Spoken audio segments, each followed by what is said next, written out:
A very warm welcome, everyone. Thank you very much for joining us. My name is Michelle de Klerk. I'm the founder of the Women's Chapter.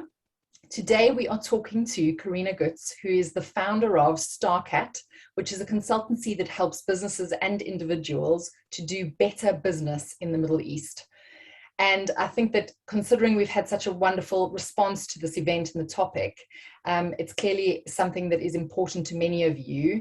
And I think for many people, there is a lot of nervousness and sort of mystification around doing business in the Middle East. So Corina is going to be sharing some insights around that and helping us to kind of demystify some of those topics, like she does with the clients that she works with and through the courses that she runs. So Corina, it's really, really wonderful to have you here with us today. Thank you very much for taking the time.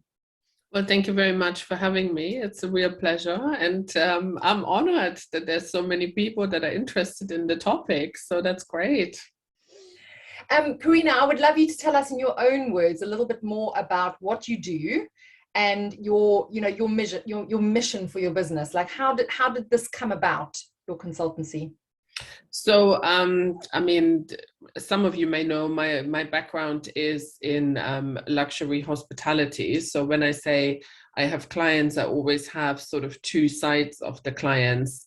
So I work with luxury hotels and get them clients from the Middle East. So I have the clients obviously from the Middle East, which is also where all my expertise is from.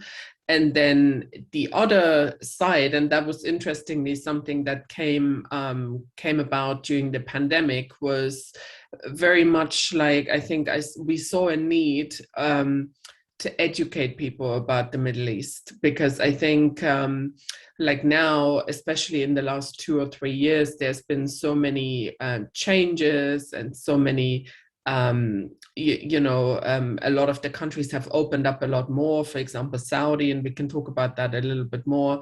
But I think a lot of people feel very hesitant still to do business, and they feel very daunted by the prospect of going there. They don't really know what to expect. And that's, I think, where we can come in and we can, sort of handhold a little bit from the Western perspective. I mean, we're not here to teach you about the Middle East as Middle East, because we're obviously not Middle Eastern, but we want to teach you from the Western perspective. So what is it that you can do in order to be more successful? What can you prepare to make your transition much more smooth if you have dealings with clients from there?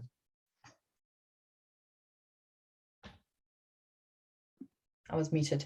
What led you to start your business in the first place? I mean, was there kind of a light bulb moment or a particular instance that sparked this idea that there was a need to really focus specifically on this for clients? I think, for me, some of the people that I deal with from the Middle East were just like some of the most warm and welcoming people. And I just saw that there was this massive gap where people didn't really understand what was going on, or they had sort of like these preconceptions where they were like, oh my God, the person's going to be like this and the person's going to be like that. And it really isn't the case. And it's just like, for me, I really have this massive, I have this urge to bring people together, because I just feel, if we just all take a little bit more time and learn about each other, then, we can achieve so much more, and we can, get rid of all of these stereotypes that people have, because they really are just that, like stereotypes. And I think a lot of it is also driven by, like, what people see in the media and what people, what gets reported. But then once you actually get there, it's a whole different thing.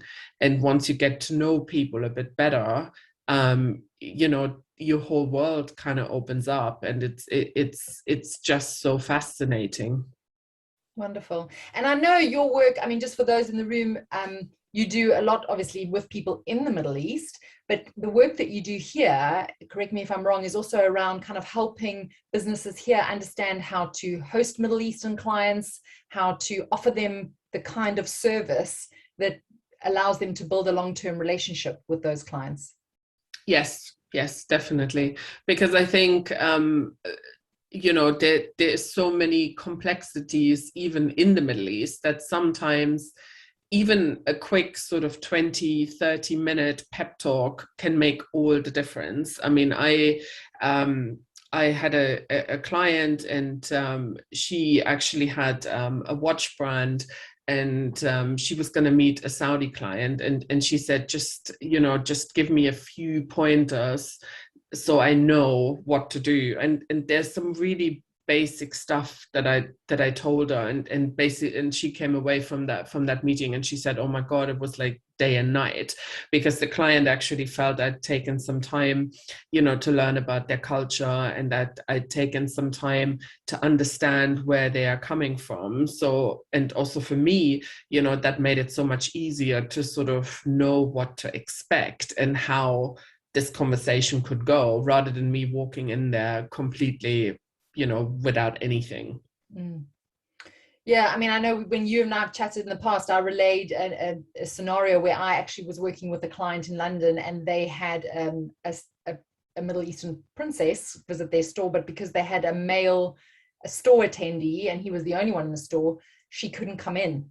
And fortunately, they were able to get somebody else to come in and serve her. But it was, it's just those kind of small cultural misunderstandings, I think, that can have a massive impact on the experience that somebody has, but also how you can develop, a client base of Middle Eastern clients that ordinarily maybe you wouldn't have considered that, but they could be a really interesting market for a lot of brands, both established and emerging.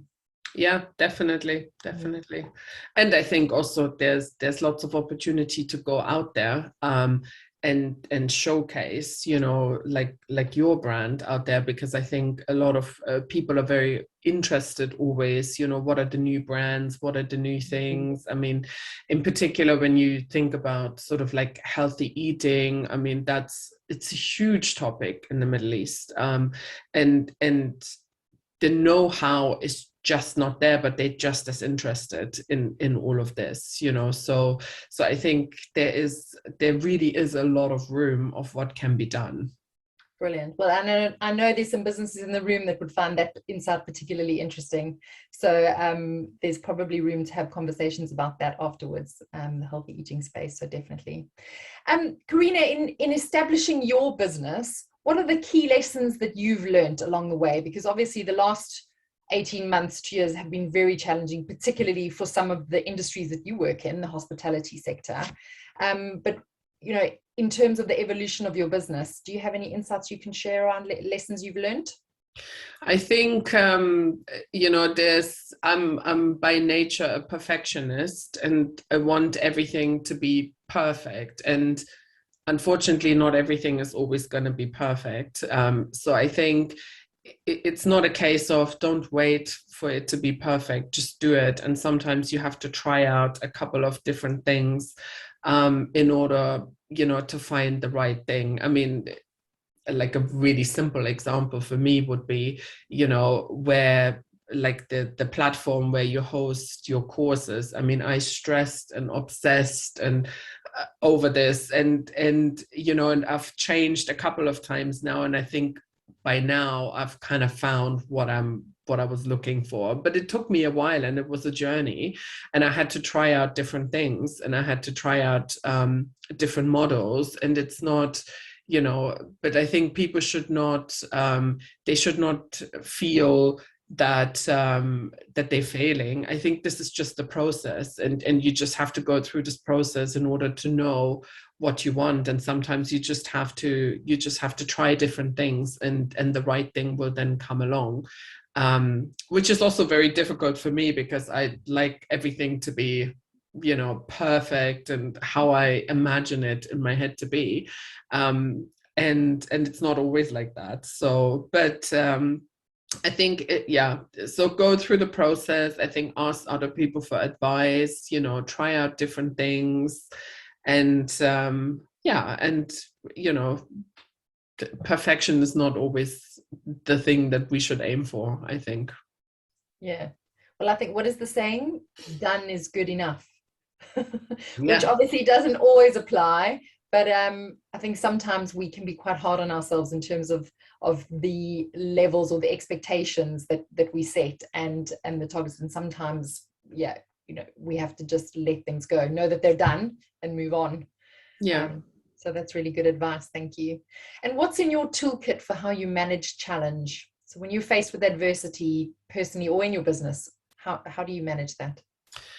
I think, maybe like everybody, I think I have a few sort of like go-to like podcasts or people that I listen to that inspire me or that, give me sort of like a different perspective on things. So I think I try and go back to that, and I try and go back to basics and see, how that can help me, and go back to the fact that what can that situation teach me, and what can I learn from this situation.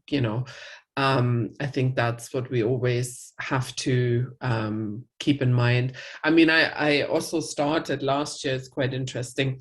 I in order to sort of set myself a bit of a challenge, I started cold water swimming.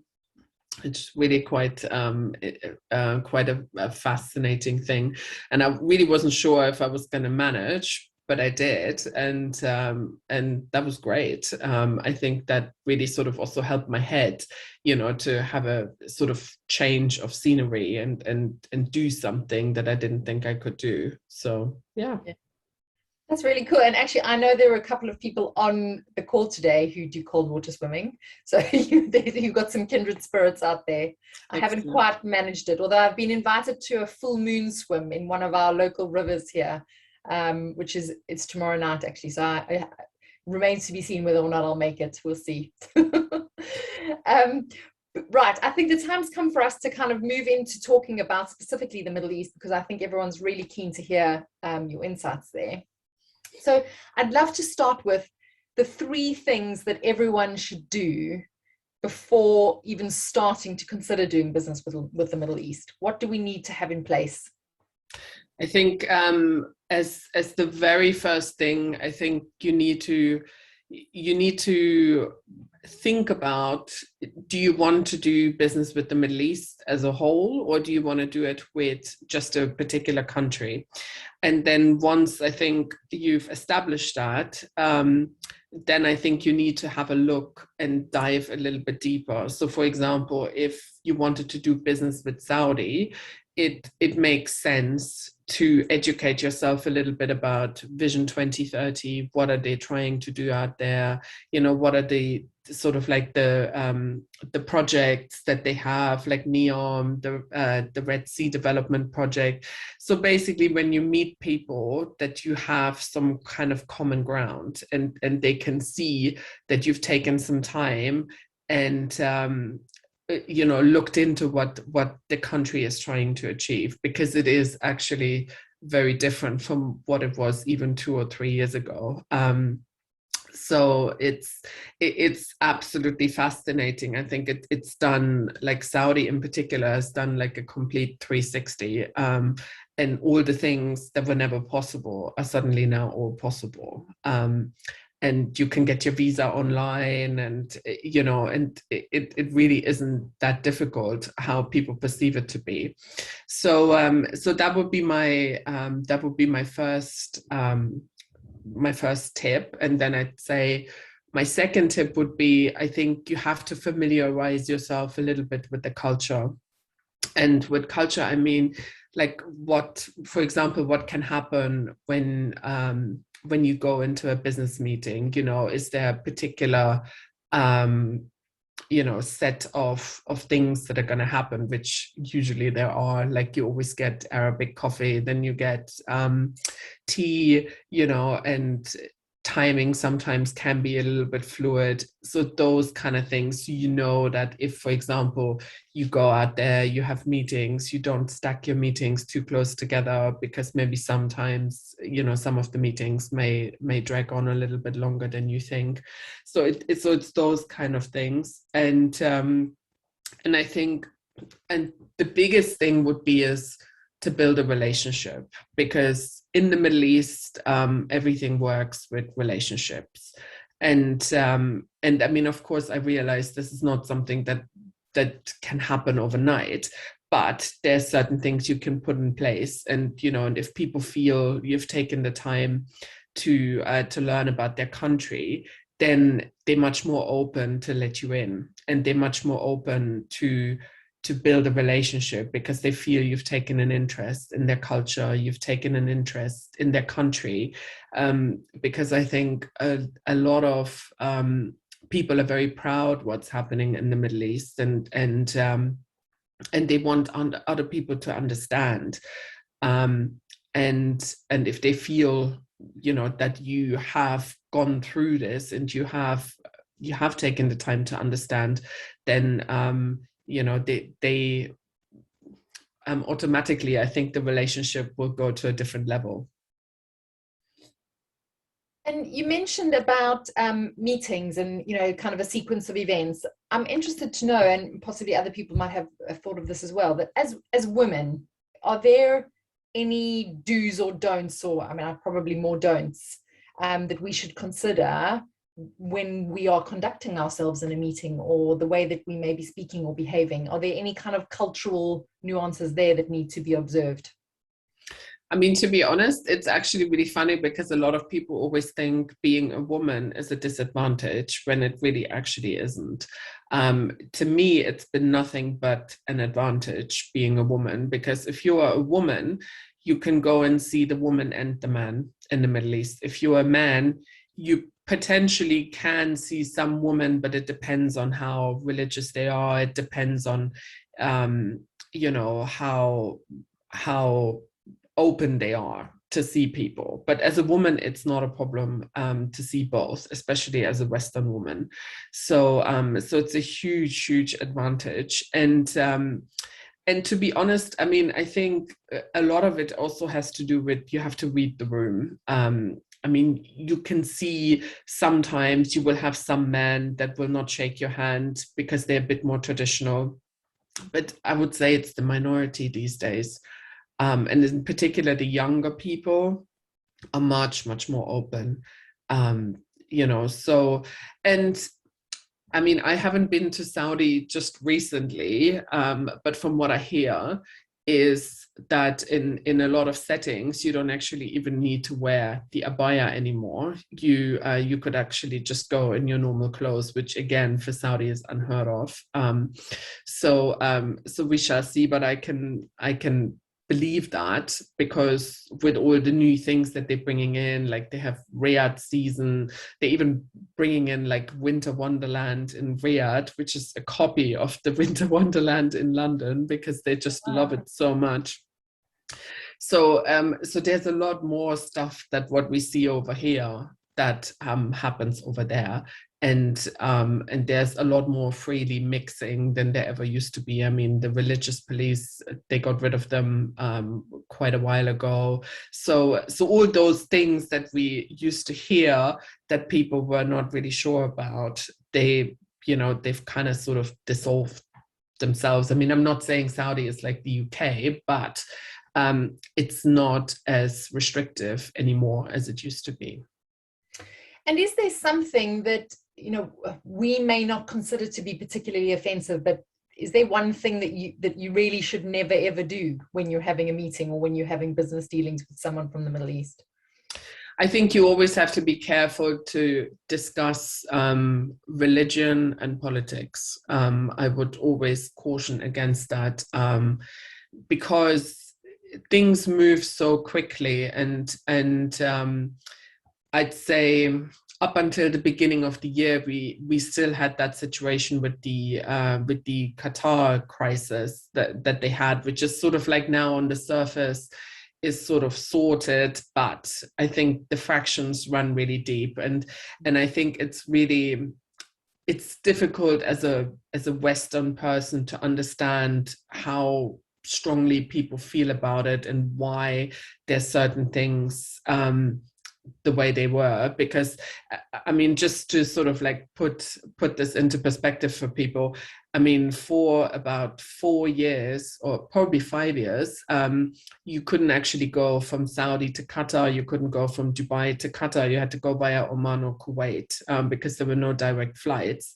And to the point that, like, let's say clients from Abu Dhabi could not even be seen to be shopping in Harrods, where Harrods actually, they came up with bags where there were no logos on it, so people wouldn't know that they had shopped in Harrods. So it's that kind of situation, and people were very they were very opinionated about it. So so you had to try, and especially if you were dealing with lots of clients from sort of lots of different countries, you had to be very mindful to you know, to not go either one way or another. You kind of have to try and stay neutral, because you don't really know, and you also don't know what it's going to be long term. You know, it could go either way. I mean, yes, now it's sort of, they've made up again, but who knows? It can be a quite an explosive minefield, I would say. Susan's actually asked a question which would be helpful to ask you now. Do you have experience of making connections for brands in the food and drink sector? I mean,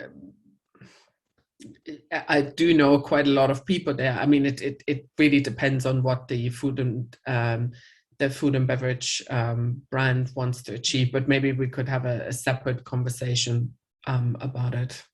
Well, and Susan's brand is a very healthy food brand that's had great growth here in the UK. So okay, touching on what you mentioned earlier, there probably is definitely room for you to have a conversation. So for sure.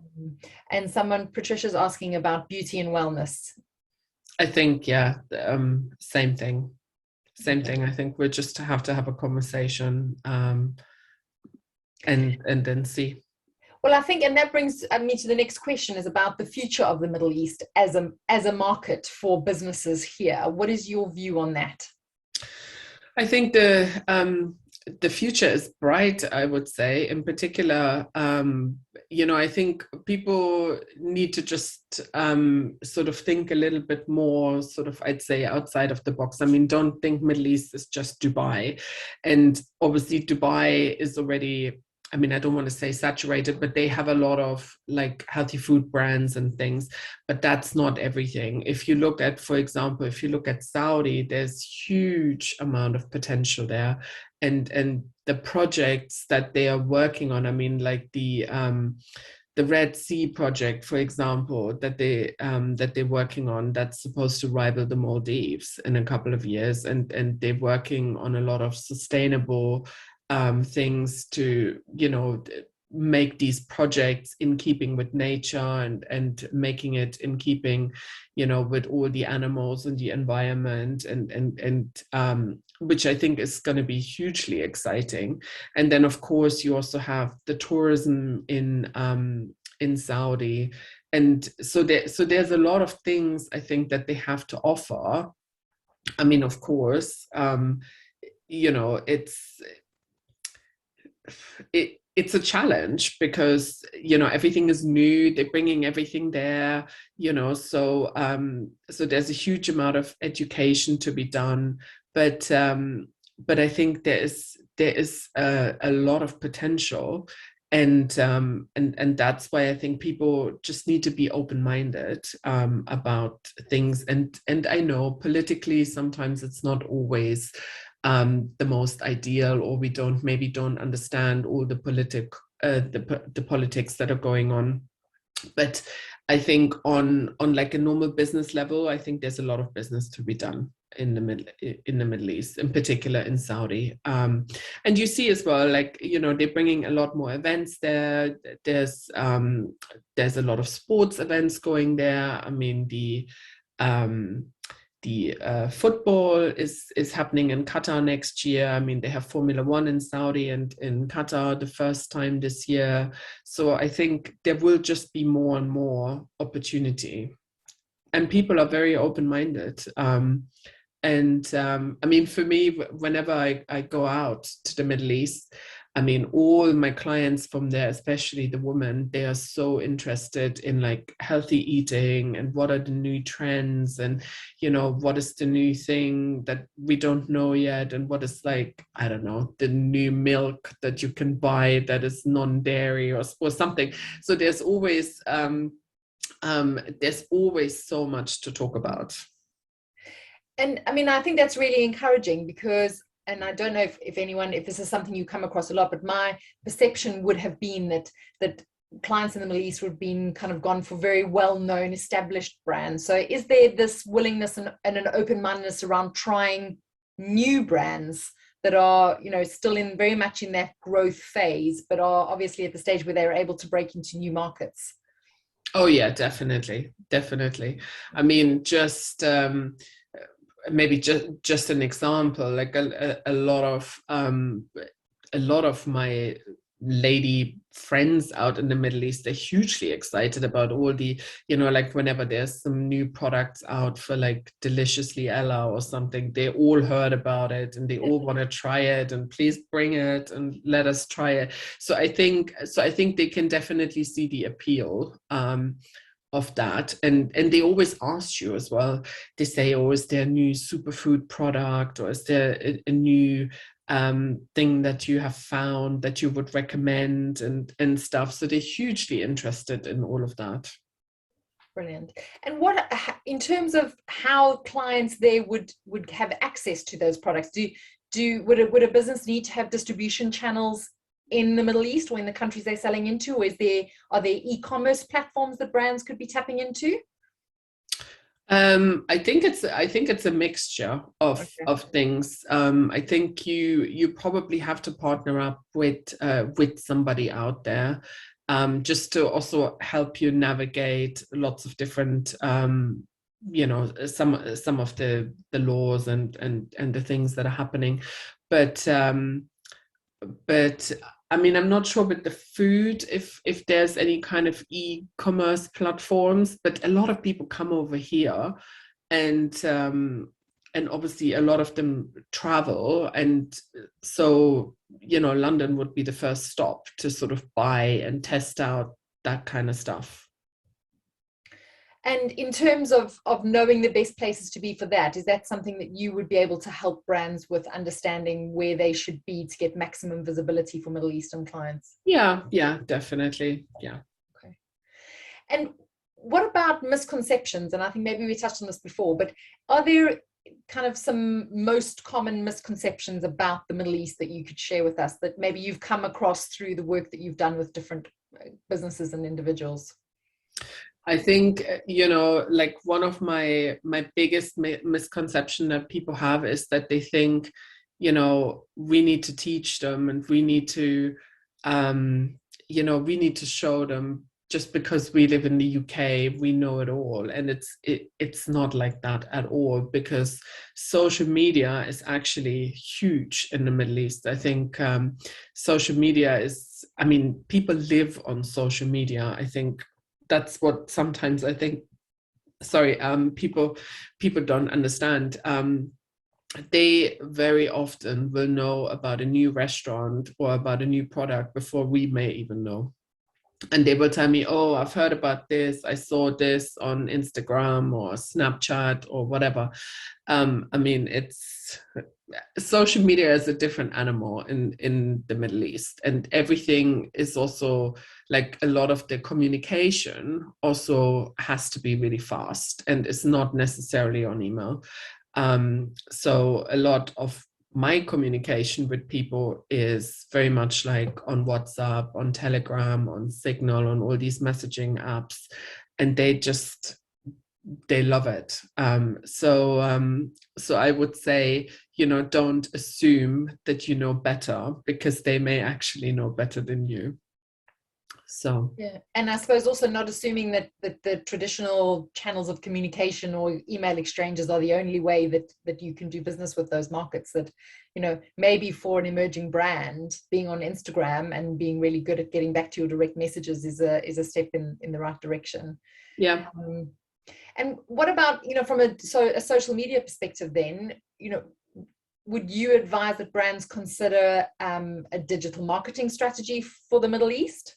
Yes, 100%. I think that's one of the key things I think that you should have. I think you should partner up with strategic, let's say, influencers in the region, and you know, and I think that's how you gain traction, I would say. So influence is a really interesting topic, actually, because I think in general it can be a minefield regardless of where influencers are based. Is that something that you also can advise clients around, how to make sure they're working with the right influencers? I can also help with that. Yeah, definitely. Because I think, you know, both of us having a background in the hospitality industry, I've certainly made mistakes working with influencers that don't generate the right kind of traction for your brand or don't have the audience Yeah. that they purport to do so. So I think it's really always helpful to have solid recommendations. Definitely point you in the right direction, especially if there's a cost associated with it. Oh yeah, absolutely. You gotta have the right kind of people for sure. And is there that culture in the Middle East where you would have influencers that would be paid for product placement or to endorse products and services? I would say yes, but I think there's also quite a few people out there that probably would just do stuff because they like certain products. So I think it's a mixture of things. Brilliant. Well, and is there anything else around the sort of topic of demystifying the Middle East, just, you know, as because obviously this is a fairly entry level conversation in terms of your knowledge, and I know that you run quite intensive courses online for people who may not be working with you, you know, kind of on a one-to-one basis. But is there a key takeaway that you would like everyone to leave this call with today? I'd say, you know, be open-minded, and there really is a lot of opportunity out there, more so than people think, and maybe don't necessarily always just listen to what like your mainstream news outlet tells you, because I think you know, sometimes they obviously just have one particular agenda, and I think it can put people off a little bit. And I mean, I've heard all sorts of things from people saying, oh, if I go out to the Middle East, I have to bring my husband as a chaperone and things like that. And it's really not like that at all. And and you know, if you follow certain rules, the Middle East is actually quite a safe place to go as a woman. And where do we find those rules? Is there a resource that you can direct everyone to kind of get a base understanding of those general do's and don'ts? Well, that's a good question, Michelle. Well, I mean, obviously I have some courses, and Okay. you know, and I do some you know, some little master classes and stuff. But if anybody is interested, you know, I mean, feel free to sort of reach out, and we can have a general conversation. I can obviously advise on certain things already. Because I think, you know, that one of the sort of key messages for me out of what you've been talking about today is for us to, you know, really take the time to educate ourselves, make sure that we are up to date with what's happening from a news perspective, you know, from a commerce perspective, what's happening business wise, you know, what trends are at the forefront there, what is important to people that are doing business in the Middle East, and making sure that you are aware and you do your research and your homework, rather than going there with a sort of a sense of entitlement, maybe that we know better or our ways are better. Because, you know, I think for many people it is a massive unknown, but just that going with some humility and armed with knowledge can go a long way. Totally. Yeah.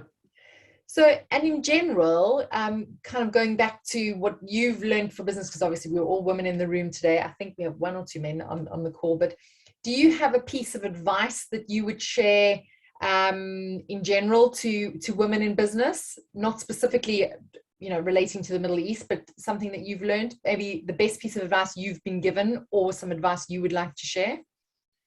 I think, I think the best piece of advice is just to never give up, I would say, even if things are not working out the way that you want it, straight away. It may take a bit more time. You may need a bit more help, maybe you also need just a few more people to help you achieve where you want to go. But I think you should always just keep going. And at some point, I think it will work out. And does that same advice apply to doing business in the Middle East? Would you advise people to be tenacious and to keep going and trying? Yes, I would definitely. Because, sometimes it takes a while to build up the relationship, but very often once the relationship is strong, you then suddenly, let's say you meet them here or you go out there, and they will then introduce you to their friend, their cousin, their sister, their brother, and suddenly you have a whole new audience of people that you never came across before. And for those people, you already have that relationship bonus sorted because you came via a recommended source.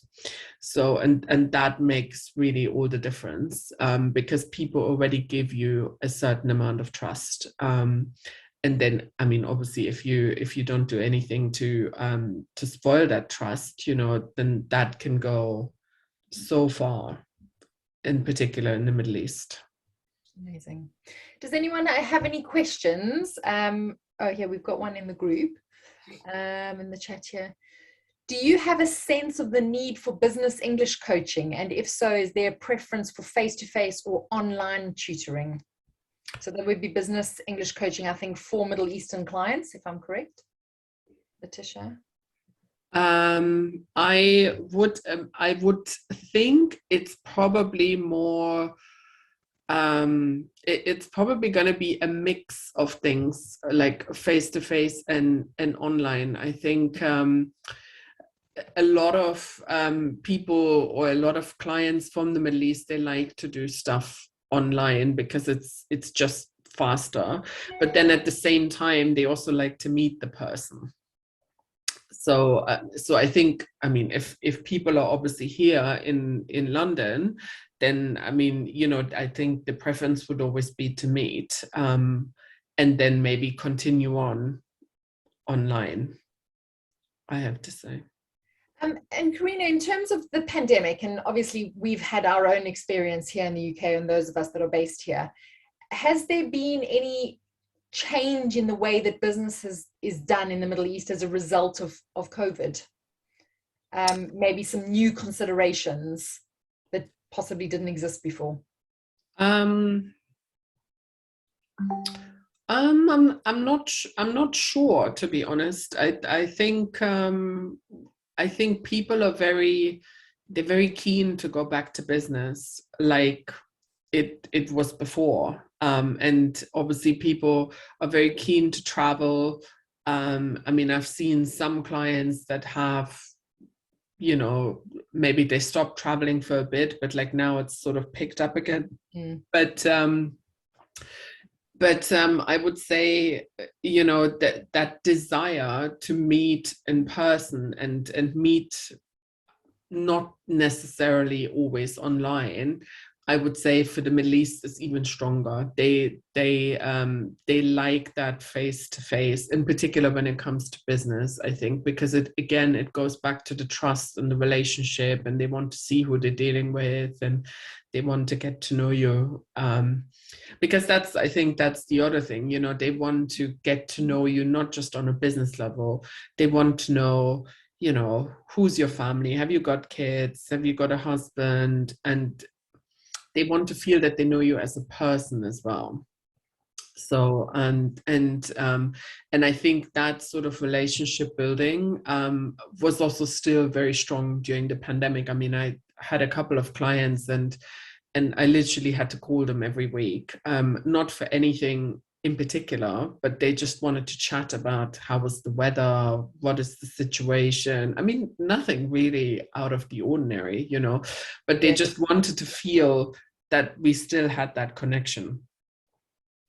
And in terms of how people are meeting and doing business, you know, and as you said, there is definitely this desire to meet in person. Would we expect to meet someone in their offices or in a hotel or a restaurant, or how generally would those meetings happen? And has that changed due to COVID? I don't think that has changed much. I think if people are traveling, I think they want, yeah, they would meet you in their office. I mean, maybe not necessarily in a hotel room, but maybe in a hotel, in a restaurant, or something like that for coffee. And they would want to see you in person.